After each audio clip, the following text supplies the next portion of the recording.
Hello, and welcome to Lore and Sleep. Tonight we travel to an island chain, rising out of the western Pacific, a place of steep green mountains and quiet volcanic coastlines, of mist that settles over rice terraces in the early morning, and snow that falls silently on cedar forests in the winter. We are going to Japan, to the long centuries historians call the Feudal Age, the era of the samurai, when the country was ruled not by a single unbroken court, but by warriors who rose from the provinces to hold the real power behind an emperor who reigned without ruling, a world of castles and code, of steel folded 1,000 times, and of a discipline so total that it shaped not just how a man fought, but how he ate, how he wrote, how he drank tea, and how he faced his own death. This is the story of feudal Japan, of the shoguns who commanded armies larger than most European kingdoms could raise, of the Daimyo who governed their provinces like small sovereign states, and of the samurai themselves, the warrior class whose code of conduct, Bushido, asked for a loyalty so absolute that a man might be expected to end his own life rather than live with dishonor. It is a story of extraordinary contradiction, a warrior culture that also produced some of the most refined poetry, the most disciplined gardens, and the most understated aesthetic philosophy the world has ever known, a civilization capable of the tea ceremony and the beheading in the very same afternoon by the very same hand. It is a story that belongs to the night because so much of the Japanese aesthetic imagination is built around impermanence, around the falling cherry blossom and the fading moon, and the understanding that beauty is sharpened rather than diminished by its nearness to darkness and to ending. Let it come to you slowly now, the way mist comes down from the mountains onto a sleeping castle town, soft and gray and utterly without hurry. If these journeys bring you calm, I invite you to like this video, subscribe to the channel, or leave a quiet thought in the comments below. It helps others find their way here, one sleepy soul at a time. But for now, there is nothing you need to do. Let your body grow heavy, let your breathing slow, let the quiet of a mountain temple at dusk come to you out of the darkness, a single bell fading slowly into silence. Let us begin. Japan is a chain of islands strung along the eastern edge of Asia, 4 main islands and thousands of smaller ones, shaped by the same volcanic and tectonic forces that gave it soaring mountains, narrow coastal plains, and a near-constant vulnerability to earthquakes and typhoons that its people learned, over centuries, to build their lives and their philosophy around, rather than simply endure. Only a small fraction of the land is flat enough for agriculture, which meant that, from the earliest recorded history, the Japanese people concentrated their farming in river valleys and coastal plains while the mountainous interior remained sparsely settled, forested, and in later centuries, a natural refuge for warriors, monks, and bandits alike.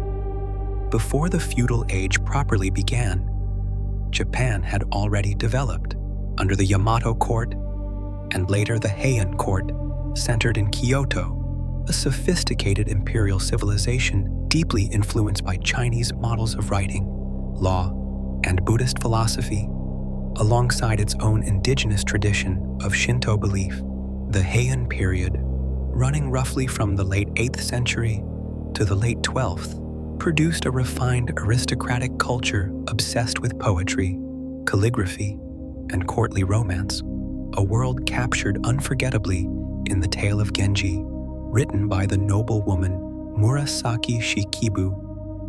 around the year 1000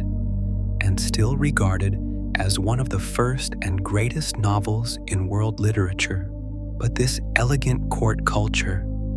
for all its sophistication, was increasingly disconnected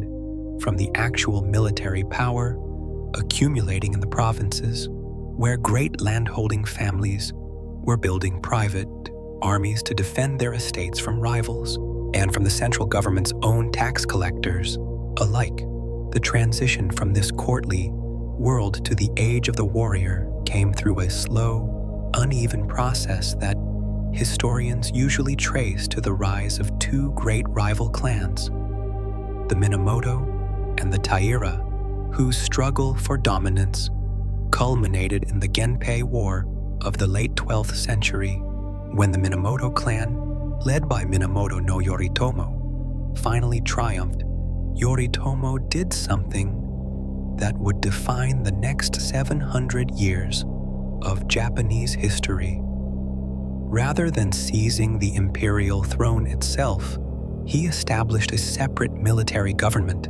the shogunate, based in the town of Kamakura, far from the imperial capital at Kyoto.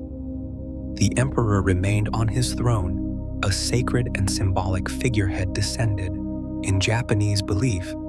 from the sun goddess Amaterasu herself. But the actual machinery of governance, taxation, and military command passed to the shogun and his warrior retainers. This dual structure of authority, an emperor who reigned in Kyoto without ruling, and a shogun who ruled from elsewhere without formally reigning, became the defining political peculiarity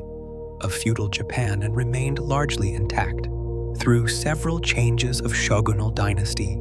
for nearly 7 centuries. It gave Japanese feudalism a character quite distinct from its European counterpart, since the warrior class did not need to overthrow or replace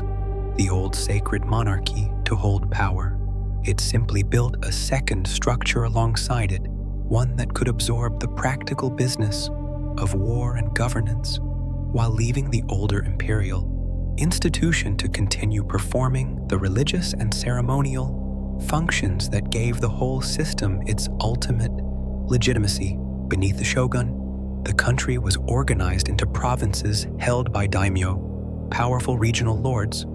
whose degree of independence varied enormously across different periods, but who, at their strongest, functioned as something close to sovereign rulers within their own domains, maintaining their own armies, courts, and even, in later centuries, their own castle towns with distinct local customs and dialects. It was these daimyo and the loyalty of the samurai retainers sworn to serve them that formed the true skeleton of feudal Japanese society, a pyramid of personal obligation, running from the humblest foot soldier up through his lord, his lord's lord, and ultimately, however distantly, to the shogun himself. The climate and geography of Japan shaped this feudal order in ways that echo through its whole history. The mountainous terrain made large, centralized standing armies difficult to supply and move, favoring instead a system of regional strongholds and locally raised forces. The relative isolation of the islands, protected by open ocean on every side, meant that Japan faced far fewer large-scale foreign invasions than the mainland states of Asia or Europe, allowing its feudal institutions to develop along their own internal logic for centuries with only occasional, if occasionally decisive, outside interruption. The spiritual world of feudal Japan was built from the interweaving of two very different religious traditions that Japanese culture never saw as fully separate or mutually exclusive. Shinto, the indigenous belief system centered on kami, the countless spirits and deities inhabiting mountains, rivers, ancient trees, and the forces of nature itself, and Buddhism, imported from the Asian mainland by way of Korea and China, beginning in the 6th century, bringing with it a sophisticated philosophy of impermanence, suffering, and enlightenment. Most people in feudal Japan moved fluidly between these two systems, marking births and community festivals with Shinto ritual, and turning to Buddhist temples and priests for funerals, questions of the afterlife, and philosophical guidance, a religious dual citizenship that struck few Japanese people as contradictory. Zen Buddhism, in particular, found an extraordinarily receptive audience among the warrior class beginning in the Kamakura period, and the reasons for this attraction were not accidental. Zen practice emphasized direct, disciplined experience over scriptural study, cultivating a state of calm, present moment awareness through meditation that samurai found directly applicable to the battlefield, where hesitation, distraction, or fear could mean death. A swordsman who had trained his mind through Zen practice to remain undisturbed by the prospect of his own death was, in theory, a more effective and more dangerous fighter than one who had not, and Zen monasteries became closely intertwined with the warrior aristocracy, providing not just spiritual guidance, but also education in calligraphy, poetry, and the aesthetic disciplines that came to define elite samurai culture. Out of this fusion of warrior necessity and religious philosophy emerged Bushido, the way of the warrior, a code of conduct that was never codified into a single official document during the feudal period itself, but that nonetheless governed samurai behavior through generations of teaching, example, and unwritten expectation. Bushido demanded absolute loyalty to one's lord, a willingness to die without hesitation when honor or duty required it, a rigorous cultivation of self-discipline in every aspect of daily life, and a particular, almost paradoxical combination of lethal capability with refined manners, since a samurai who behaved with crudeness or cowardice brought shame not only upon himself, but upon his entire lineage. The concept of honor that Bushido enshrined was not an abstract ideal, but a practical, socially enforced reality with severe consequences. A samurai who failed his lord, who fled from battle, or who committed some serious breach of conduct faced the prospect of ritual suicide, seppuku, a formalized method of self-disembowelment that allowed a disgraced or defeated warrior to die with dignity rather than face execution or captivity at an enemy's hands. Seppuku was not, to the samurai mind, a simple act of despair, but a carefully governed ritual, often performed with an assistant, a kaishakunin, standing ready to complete the act with a single sword stroke. The moment the samurai had made his cut, sparing him prolonged suffering while preserving the honor of the act itself. The tea ceremony, shanoyu, developed during this same period into one of the most refined expressions of samurai aesthetic philosophy, elevated by tea masters like Sien no Rikyu in the 16th century into a ritual of extraordinary precision and restraint, in which the careful, unhurried preparation and serving of powdered green tea became a meditation on simplicity, humility, and the beauty of the transient moment, a philosophy the Japanese called wabi-sabi, finding profound beauty in imperfection, impermanence, and the natural passage of time. That warriors who spent their days training with sword and spear could also spend an afternoon in silent, ritualized contemplation over a bowl of tea was, to the Japanese mind, not a contradiction, but the fullest expression of a disciplined life, one in which death and beauty violence and grace were understood as two faces of the same coin. Zen gardens, with their raked gravel and carefully placed stones, and the practice of ikebana, the formal art of flower arrangement, developed alongside these traditions as further expressions of the same underlying aesthetic philosophy. An intense, disciplined attention to simplicity and asymmetry, a deliberate avoidance of excess or ornamentation, and a spiritual conviction that the careful arrangement of a very few elements could suggest an entire universe of meaning, much as a single well-placed sword stroke in the hands of a master could end a contest that 100 clumsy blows could not. Kyoto, founded as the imperial capital in 794 under the name Heian-kyo, remained the ceremonial and cultural heart of Japan throughout the feudal age, even as real political power repeatedly shifted elsewhere. A city laid out on a grid inspired by Chinese urban planning, filled with imperial palaces, aristocratic mansions, and some of the most significant Buddhist temples and Shinto shrines in the entire country, even after the Minamoto shoguns established their government in distant Kamakura, and later shogunal dynasties ruled from Kyoto itself, or eventually from Edo.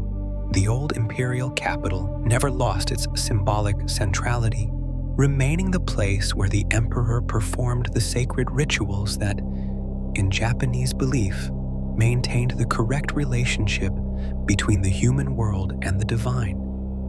The castle, however, was the truly distinctive architectural expression of feudal Japanese power, and Japanese castle design evolved dramatically over the centuries in direct response to changing methods of warfare. Early fortifications were often simple wooden stockades built on defensible hilltops, but by the 16th century, as the introduction of firearms transformed the nature of siege warfare, Japanese daimyo began constructing elaborate stone-based castle complexes with soaring wooden keeps, layered defensive walls, and maze-like approaches designed to slow and expose any attacking force to fire from multiple directions at once. Himeji Castle, still standing today in something close to its original form, exemplifies this mature style, its brilliant white plastered walls rising above a spiraling defensive approach so confusing that an attacker could find himself circling the castle's outer walls for an exhausting length of time before ever reaching the keep itself, all under continuous observation from archers and later gunners positioned above. Around these castles grew castle towns, jokamachi, planned urban settlements that housed the daimyo's samurai retainers, merchants, and artisans in carefully zoned districts, with samurai residences positioned close to the castle for rapid mobilization, and merchant and artisan quarters arranged further out according to their trade and their usefulness to the ruling warrior class. These towns functioned as the true administrative and economic centers of feudal provincial life, and many of Japan's modern cities, including Tokyo itself, trace their origins directly back to castle towns established by ambitious daimyo during this period. The shogun's own court, wherever it happened to be located in a given period, functioned as an elaborate hub of ceremony, patronage, and political maneuvering, not unlike royal courts elsewhere in the medieval and early modern world, though conducted according to distinctly Japanese conventions of etiquette, gift-giving, and hierarchical seating that visiting daimyo were expected to master in exhaustive detail. Attendance at the shogunal court, and later the requirement under the Tokugawa shoguns that daimyo spend alternating years in the capital under a system called sankin kotai, alternate attendance, served the dual purpose of keeping the provincial lords under close observation, while also draining their treasuries through the enormous expense of maintaining 2 households and the costly annual processions between them, a system of political control, disguised as courtly obligation that historians consider one of the most effective mechanisms ever devised for keeping a decentralized feudal aristocracy pacified without constant recourse to war. Beyond the castles and the court, Buddhist temple complexes across the country, particularly the great monastic centers on Mount Hiei near Kyoto, and later Mount Koya, functioned as centers of learning, art, and, at various points, considerable military and political power in their own right, maintaining armies of warrior monks, Sohei, capable of intervening directly in the political disputes of the age. The relationship between these temple fortresses, the imperial court, and the shogunate was a constantly shifting triangle of alliance and rivalry that shaped feudal Japanese politics as much as any battle between rival daimyo clans. The roughly 7 centuries of Japanese feudal history were punctuated by 3 great shogunal dynasties, each rising to power through military triumph, and each eventually giving way, after a period of stability, to renewed conflict and a new ruling house. The Kamakura shogunate, founded by Minamoto no Yoritomo in 1185, established the basic template of dual imperial and shogunal authority, and it was during this period that Japan faced its most serious foreign threat of the feudal age, the 2 Mongol invasion attempts of 1274 and 1281, both of which were repelled, with the crucial assistance of typhoons that scattered the invading fleets, storms the Japanese came to call kamikaze, divine wind, a term that would carry a very different and much darker meaning 7 centuries later. The Ashikaga shogunate, Munoraku ki Kanihihei, established in the 14th century, presided over a period of extraordinary cultural flowering, including the development of no theater and the refinement of the tea ceremony, but its later decades collapsed into the chaos of the Sengoku period, the age of the country at war,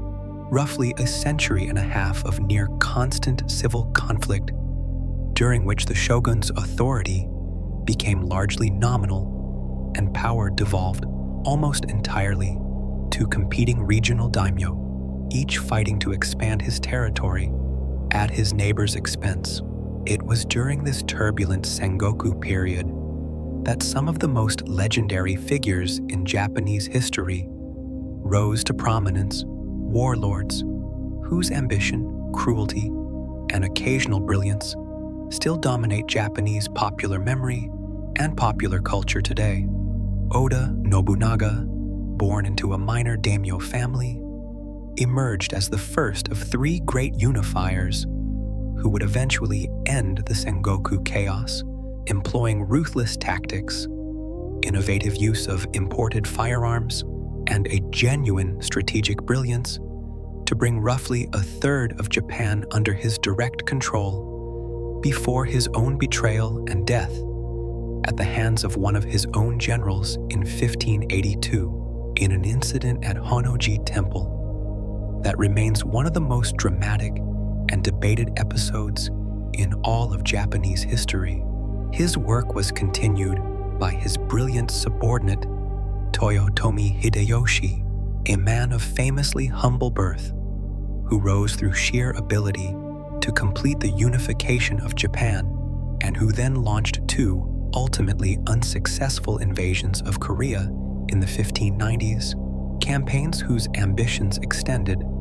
at least in Hideyoshi's own stated intentions, toward the eventual conquest of Ming China itself.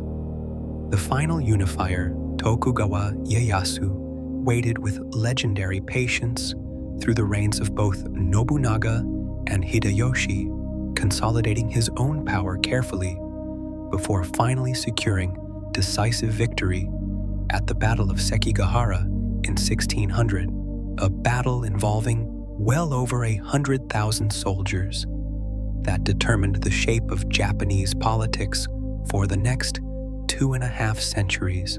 Ieyasu established the Tokugawa shogunate in 1603, based in the growing eastern city of Edo, and the extraordinarily stable, tightly controlled order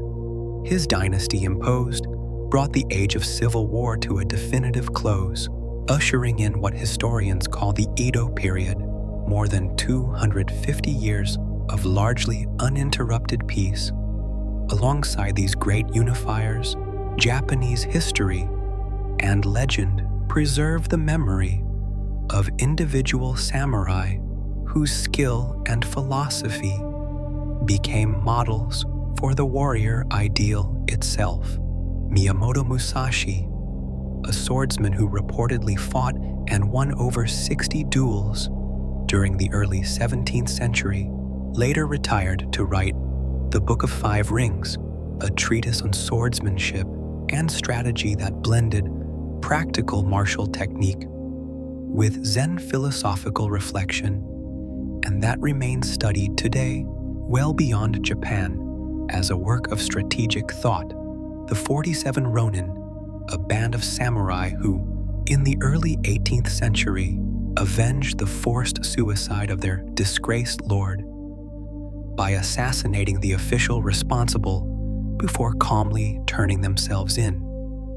and accepting the punishment of ritual suicide themselves, became perhaps the single most celebrated story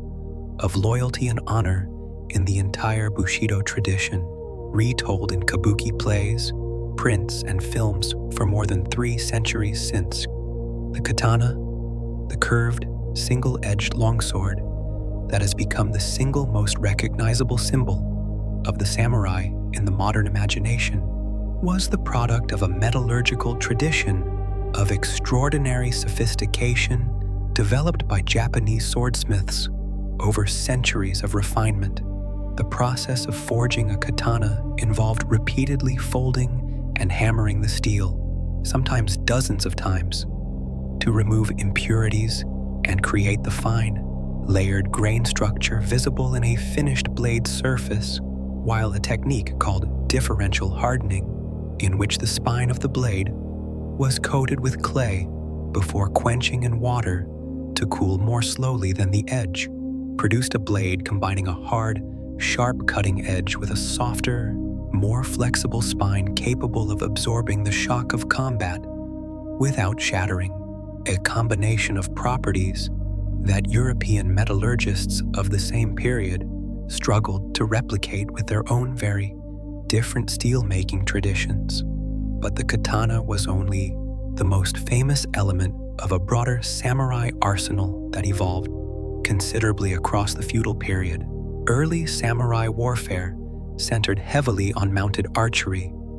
with the yumi, an asymmetrical longbow, serving as the primary weapon of the mounted warrior. For centuries before the sword took on its later cultural primacy, and the naginata, a curved blade mounted on a long pole, was widely used by both samurai and notably by warrior women of samurai households, defending their homes in a lord's absence. The introduction of Portuguese matchlock firearms in the mid-16th century transformed Japanese battlefield tactics with remarkable speed, and Oda Nobunaga's decisive use of massed gunnery formations against traditional cavalry charges at the Battle of Nagashino in 1575 is often cited as one of history's clearest demonstrations of how quickly a new military technology could overturn centuries of established martial tradition. Ninja, the covert agents whose modern popular image often exaggerates and distorts their actual historical role, operated primarily from the regions of Iga and Koga,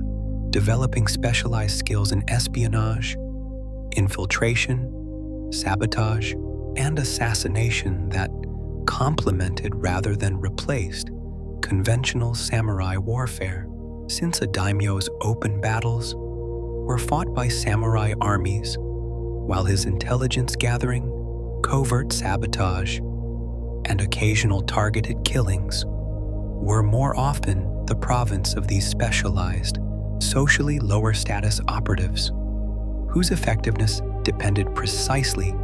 on their ability to avoid the open, honor-bound confrontation that defined proper samurai combat. Samurai training began in early childhood for boys born into the warrior class, encompassing swordsmanship, archery, horsemanship, and increasingly, as the peaceful Edo period wore on, scholarly subjects including calligraphy, Confucian philosophy, and classical literature, since an educated, cultured samurai was considered the fuller expression of the Bushido ideal than a warrior skilled in combat alone, but ignorant of everything else. The various schools of swordsmanship, ryu, that proliferated across Japan each developed and jealously guarded their own particular techniques and philosophies, passed down through direct master-to-student instruction over generations, a tradition of martial transmission that in modified form continues in Japanese martial arts practiced around the world today. The Sengoku period's near constant warfare drove rapid innovation, not just in individual weapons, but in overall military organization, as Daimyo experimented with combined arms tactics integrating cavalry, massed spearmen equipped with long yari pikes, and gunnery units into increasingly sophisticated battlefield formations, a level of tactical development that, by the later 16th century, produced armies and campaigns of a scale and complexity comparable to contemporary conflicts in Europe, even as the two military traditions had developed along almost entirely independent paths. Life within a samurai household, particularly during the long peace of the Edo period, was governed by an intricate code of etiquette and obligation that extended into nearly every aspect of daily existence, from the precise manner of speech, appropriate between different ranks, to the correct way to fold one's hands during a formal audience with one's lord. Samurai stipends, paid in rice rather than currency, tied the warrior class's economic fortunes directly to agricultural output, and many lower-ranking samurai during the peaceful Edo centuries found themselves in genteel but real financial difficulty, their fixed stipends failing to keep pace with a gradually monetizing, increasingly commercial economy dominated in practice by the merchant class. The samurai were taught, officially, to regard as socially inferior. Women within samurai households occupied a position of considerable domestic authority, responsible for managing the household economy and the education of children, and in periods of conflict, or when their husbands were absent on campaign, samurai women were expected to be capable of defending the household by force if necessary, trained in the use of the naginata specifically for this purpose. The ideal of the samurai wife, embodied in figures celebrated in later Japanese literature and drama, combined fierce personal discipline and loyalty to the household's honor with a public deference to her husband's formal authority that could mask, in practice, very substantial influence over the family's actual affairs. Below the samurai in the formal social hierarchy, but essential to the entire structure's survival, stood the farmers who made up the overwhelming majority of the Japanese population throughout the feudal period, and whose rice harvests, taxed at rates that could reach 50% or more of total production, funded everything from a daimyo's castle construction to his samurai retainers' stipends. Farming life followed the rhythm of the rice-growing calendar, an intensely labor-demanding cycle of flooding paddies, transplanting seedlings, and coordinated water management that required close cooperation among village households, producing tight-knit rural communities whose collective labor and collective tax obligation bound them together in practical terms every bit as firmly as Bushido bound the samurai above them. Below the farmers in formal status, though often wealthier in practice, were the merchants and artisans of the growing castle towns and, above all, of Edo itself, which by the 18th century had grown into one of the largest cities in the entire world, home to over 1 million people. The tea ceremony, discussed already as a spiritual discipline, functioned equally as an important vehicle of social and economic life within this world, since access to and mastery of fine tea utensils, aesthetic judgment, and formal ceremony provided a crucial mechanism through which wealthy merchants, formally ranked beneath the samurai, could nonetheless participate in and even shape the elite cultural life of the age.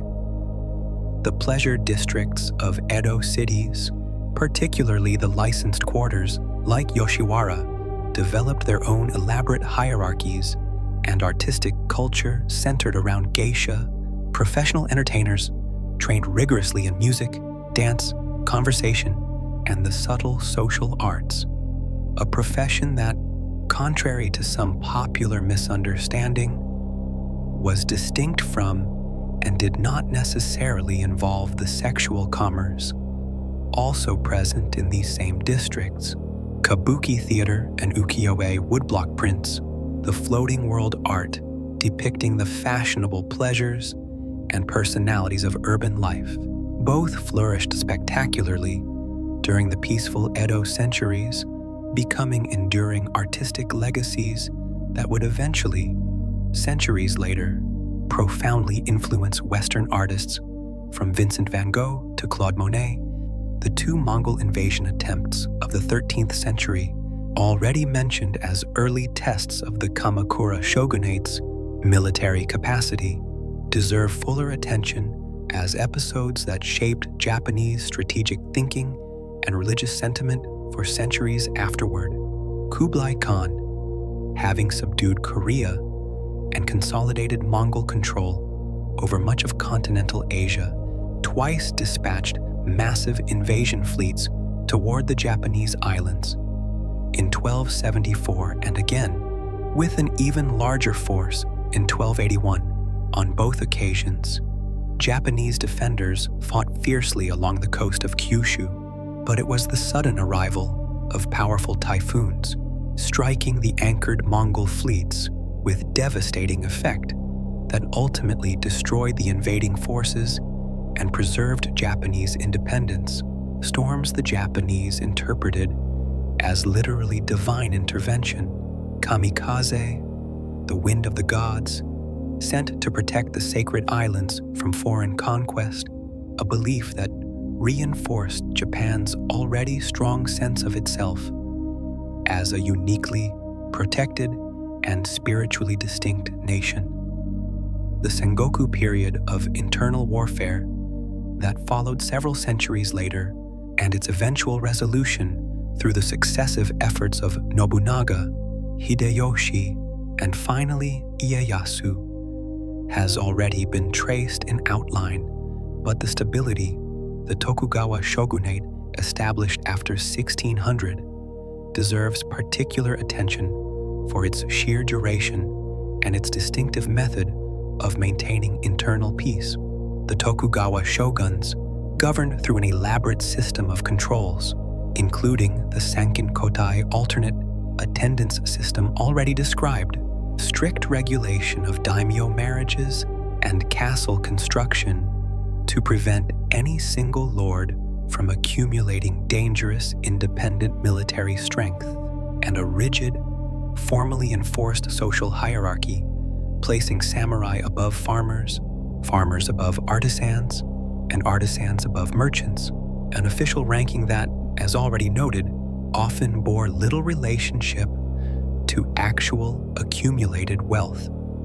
Perhaps the most consequential and controversial Tokugawa policy was sakoku, the closed country policy implemented gradually through the 1630s, which severely restricted foreign trade and travel, expelled Christian missionaries, whose growing influence the shogunate had come to see as a political threat, and confined the small amount of officially sanctioned foreign commerce, principally with Dutch and Chinese traders, to the single controlled port of Dejima in Nagasaki Harbor. For roughly 2 centuries,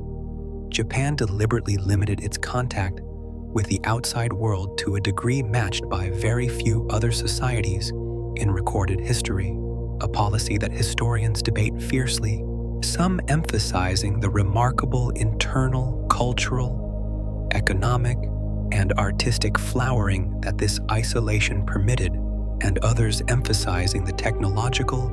and military stagnation relative to a rapidly industrializing West that the same isolation eventually produced. That stagnation became starkly and suddenly apparent in 1853, when American Commodore Matthew Perry sailed a squadron of steam-powered warships into Edo Bay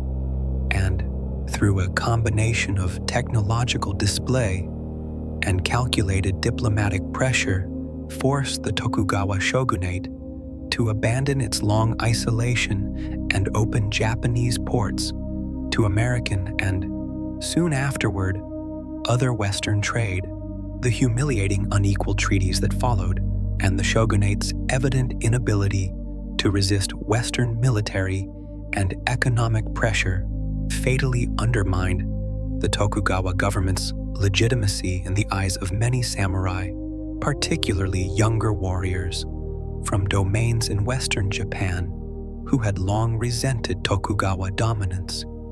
and who now began to argue that only a restoration of direct imperial rule, combined with rapid modernization, could preserve Japan's independence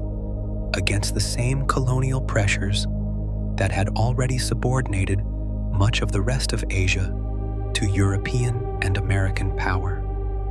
The final years of the shogunate, through the 1860s, were marked by increasingly open conflict between pro-shogunate and pro-imperial factions, complicated further by internal disagreements over how or whether to embrace Western technology and methods, disputes that occasionally erupted into direct violence between samurai of differing political conviction, even as both sides continued to operate, at least nominally, within the shared framework of Bushido loyalty and honor that had governed Japanese warrior conduct for the preceding 7 centuries. The crisis finally resolved in the Boshin War of 1868 and 1869, a brief but intense civil conflict in which forces loyal to the young Emperor Meiji, supported by domains including Satsuma and Choshu that had long chafed under Tokugawa dominance, decisively defeated the shogunate's forces. The last Tokugawa shogun, Yoshinobu, formally surrendered his political authority, and the emperor was restored, at least in constitutional theory, to direct rule over Japan for the first time in nearly 7 centuries, an event that Japanese history remembers as the Meiji Restoration, one of the most consequential political transformations in the entire history of East Asia. What followed was not a simple return to the older imperial order that had existed before the rise of the shoguns, but a deliberate, remarkably rapid program of modernization undertaken by the new Meiji government, which abolished the formal samurai class itself within a matter of years, ending the centuries-old stipend system, banning the traditional wearing of swords in public, and replacing the old feudal domains with a modern, centralized system of prefectures administered directly from Tokyo, the renamed and newly designated imperial capital. Former samurai, stripped of their traditional privileges and economic support almost overnight, faced a wrenching transition, and some, resentful of the pace and manner of these reforms, rose in open rebellion, most famously in the Satsuma Rebellion of 1877, led by Saigo Takamori, a former Meiji government leader who had grown disillusioned with the new order and whose eventual defeat and death fighting a modernized conscript army armed with Western rifles and artillery is often remembered as the symbolic final end of the samurai as an actual fighting class, even as his image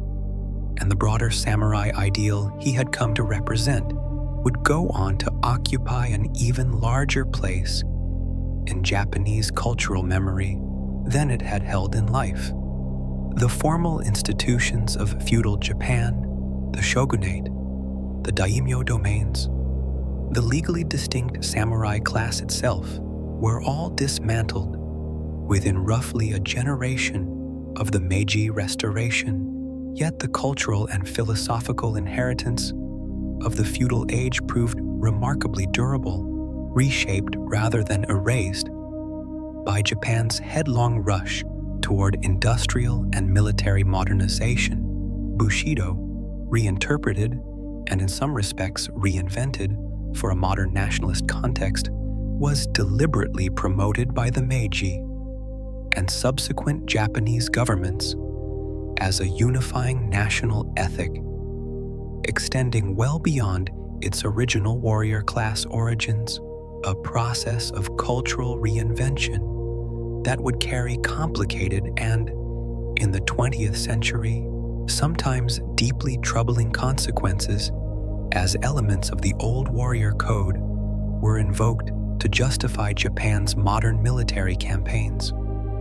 Beyond politics and ideology, the aesthetic and artistic inheritance of feudal Japan, the tea ceremony, Zen-influenced garden design, the discipline of swordsmanship, preserved in modern martial arts like Kendo and Aikido, the woodblock prints of the floating world, and the architectural grace of the surviving castles and temples, has traveled far beyond Japan's own borders to become part of a genuinely global aesthetic vocabulary, studied, practiced, and admired by people who will never set foot in Japan, but who recognize instantly in a raked gravel garden or a curved katana blade the visual signature of this particular civilization's long, unusual encounter with discipline, impermanence, and beauty. The castles still stand, some rebuilt after centuries of fire and earthquake, their white walls rising above towns that have long since grown into modern cities around them. The old samurai districts of Kyoto and Kanazawa preserve, in narrow lanes and weathered wooden gates, something of the quiet, disciplined atmosphere that once governed the daily lives of the warrior class within them, and the ideals of the age. Loyalty carried to its furthest possible conclusion, beauty found precisely in what is passing and impermanent, discipline extended from the sword to the teacup to the arrangement of a single flower, continue to shape how Japan understands itself and how the wider world imagines it. 7 centuries after Minamoto, no Yoritomo first established a warrior government in the quiet coastal town of Kamakura. And so we leave feudal Japan resting in the darkness of 7 centuries. We stood at the founding of the Kamakura shogunate beside Minamoto no Yoritomo, and we walked the quiet halls of Zen monasteries, where samurai learned to face death with the same disciplined calm they brought to a bowl of tea. We climbed the spiraling white walls of castles, built to slow an enemy's advance, and we sat in the shogun's court while daimyo processed in and out under the watchful, exhausting system that kept the peace for 2.5 centuries. We rode with Oda Nobunaga and Toyotomi Hideyoshi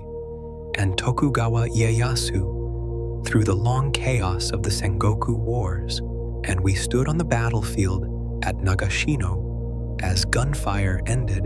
in a single afternoon. Centuries of cavalry tradition. We felt the wind that scattered the Mongol fleets and the humiliation of the black ships that finally forced Japan's ports open after 2 centuries of chosen isolation. And we watched, at the very end, the samurai class itself dissolve within a single generation, its swords set aside, its old loyalties reshaped into something new, even as the discipline and the beauty at the heart of the old warrior code found their way into gardens and tea bowls and sword forms that are still practiced today. These are human stories. The shoguns were human, and so were the farmers who fed them and the tea masters who taught them stillness.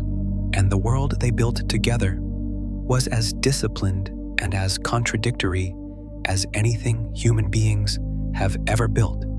If this journey brought you some calm, you might like the video,